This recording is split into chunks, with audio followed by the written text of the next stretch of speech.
দর্শক, আমরা এই মুহূর্তে অবস্থান করছি। এটি একটি চট্টগ্রাম লালখানবাজার ১৪ নং ওয়ার্ড পোড়া কলোনি। এটাতে আমরা যেখানে দেখছি আমাদের পিছনে আপনি যে পাহাড়টি দেখেছেন সেটি ভেঙে পড়েছে এবং উপরে যে একটি মসজিদ দেখা যাচ্ছে সেটি যে কোনো মুহূর্তে এখানে হেলে পড়তে পারে এবং পাহাড়টি একেবারে ঝুঁকিপূর্ণ। কিন্তু জেলা প্রশাসক থেকে বারবার মাইকিং করা হচ্ছে এবং সিটি কর্পোরেশন থেকে বারবার মাইকিং করা হচ্ছে।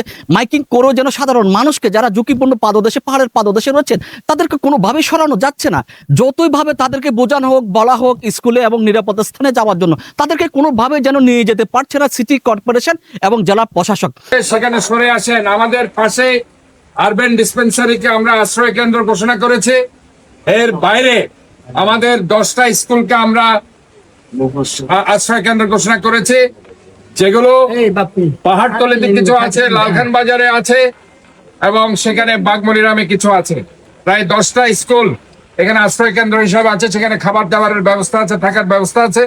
আপনারা অবশ্যই এই ঝুঁকিপূর্ণ এলাকা থেকে চলে আসবেন।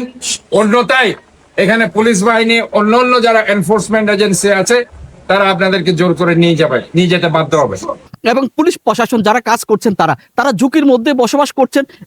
একেবারে যে ধরনের ভারী বর্ষণ হচ্ছে চট্টগ্রামে টানা আজকে থেকে 4 দিন, পুরো চট্টগ্রাম একদম পানিতে থই করছে। কোথাও কোনো মানুষের কোনো একেবারে একতলা বিল্ডিং যারা রয়েছে তারা সবকিছু একেবারে পানির নিচে। কোথাও কোনো ধরনের মানুষ একটু শুকনো জায়গা সেটি নেই। একটু সকালবেলা বৃষ্টি কমার সাথে সাথে আজকে সামান্য পানি একটু কমছে, এখন বৃষ্টি বাড়ার সাথে সাথে আবার পানি বাড়ছে। সেখানে যে পাহাড়ের পাদদেশে যে ঝুঁকিপূর্ণ অবস্থা, সাধারণ মানুষ, খেটে খাওয়া মানুষ, দিনমজুর তারা রয়েছেন, তাদের যে নিরাপত্তার একটি ব্যাপার যেটি রয়েছে, তাদেরকে বারবার আশ্বস্ত করে এবং নিরাপত্তা স্থানে যাওয়ার জন্য মাইকিং করা সত্ত্বেও তারা নিরাপদ স্থানে তারা যাচ্ছেন না। আমরা দেখেছি চট্টগ্রাম লালখানবাজার 14 নং যে সরকারি প্রাইমারি প্রাথমিক বিদ্যালয় সেখানে রয়েছেন, সেখানে কোনো মানুষ নেই।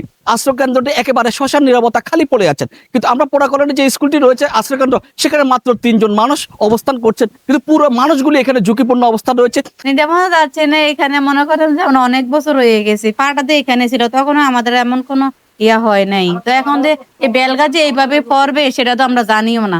ঝুঁকিপূর্ণ আছে ঠিক আছে, কিন্তু এমনিতে আমরা অনেক বছর এখানে থাকি, সেই জন্য আর কি। বর্তমানে আমাদের একটা রিক্সা আছে, রিক্সা থাকলেও মনে করেন এখন আশ্রয় কেন্দ্র নেই, স্কুল আছে, স্কুলে সবাইকে যাইতে হবে। তারপর এখন যাচ্ছি না, আমাদের রান্না বান্না আছে না ভাই, খাইতে হবে তো, খাইতে তো হবে। এখন আমি কাজের থেকে আসছি তো, তাই কারণে আমি একটু দরজাটা খুলছি। খোলানোর পরে এখন আবার চলে যাইতেছি আমাদের এই ছোট ভাইয়ের বাসায়। পাহাড়টা তো আপনার সামনে, যে কোনো মুহূর্তে এটা ভেঙে পড়তে পারে এবং উপরে মাদ্রাসা সহ আপনার গায়ে যদি পড়ে আপনাকে তো কেউ বাঁচাতে পারে না, আমি তো আসছিলাম স্যার ওই কাজের থেকে আসার পর দিয়ে এই ব্যাগটা আমি রাখি, আমি চলে যাইতেছি। যখন একটা পাহাড় দশ হবে, যখন কোনো মৃত্যু হবে, যখন প্রাণহানি হবে, হয়তো কত স্লোগান, কত মিছিল মিটিং, কত আশ্বাস এবং প্রশ্বাস দেওয়া হয়। কিন্তু বর্তমান প্রয়োজনের প্রেক্ষাপটে, বর্তমান যে পরিস্থিতি, সেখানে তাদেরকে যে ধরে বেঁধে নিয়ে যাবে সে ধরনের কোনো উদ্যোগ গ্রহণ করা হয়নি। জন খানা দেয়, ওরা খানা নিয়ে চলে যায়, যার যার ঘরে থাকে, যার যার গ্যাসের রান্দাবাড়ি করে, যার যার ঘরে তারা খায়। আমাদের বাচ্চাদের দেখেন না, ভিজা কাপড় নিয়ে আসছি আর কি, এই কষ্ট ভিতরে। কিন্তু কেউ থাকে না। এখন দেখেন 3 রুম খালি, কোনো মানুষের নাই। এক্ষেত্রে যদি আপনার পাহাড় দোষী যদি আবার মারা যায়, তখন তাকে দায়ী করবো? হ্যাঁ, তাকে দায়ী করবো। অনকার ধরেন না, কেউ তো থাকতে না। আমাদের পাড়ার লগে ঘর ভাঙছে, গাছ পড়ছে, আমরা আছি, আর কোনো মানুষ থাকে না। আমাদের নাম দিয়ে অকলে খায়, বুঝছেন নি স্যার? এখানে কি খাবার দাবার আছে? এমনি বিরিয়ানি আসে, ইয়া কি বিরিয়ানি ভাত এগুলো আসে আর কি, বিরিয়ানি বাস আসে। এবার খানা দিতেছে সরকারের আমাদের বাসা যাইতাম, বুঝছেন? তা আমি এসেছিলাম জিয়ের বাসা বেড়াইতাম, তখন করে ভাঙ্গে গেছে, তখন আমি দুনিয়ার কাজ জানতে পারছি। পাচ্ছি মানে আমরা যা রিজিকে আছে আল্লাহ রাখছে। আমরা 9 জন থাকি। আর কোনো মানুষ আসে না?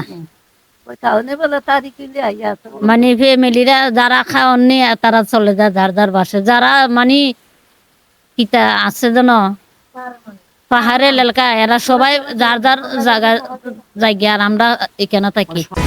HM Expert B500 CWR স্বাধীনতার সুবর্ণ জয়ন্তীতে নতুন বাংলাদেশ গড়ার প্রত্যয়। HM Steel করবে বলেন, এখানে ওদের বাসায়, এখানে তো আসতে হবে। এখন আপনাদের যদি কোনো বিপদ হয় সেক্ষেত্রে জিনিসপত্র তো ভালাই যাইতে পারতেছেন। আমরা রাত্রেবেলা ইয়াতে যে থাকতেছি, দিনের বেলা টুকটাক আসি, ঘরে একটু আওয়া যাওয়া করতে হইতেছে। আরে চট্টগ্রাম পোড়া কলোনি থেকে মামুন আহমেদ, বীর চট্টলা টিভি।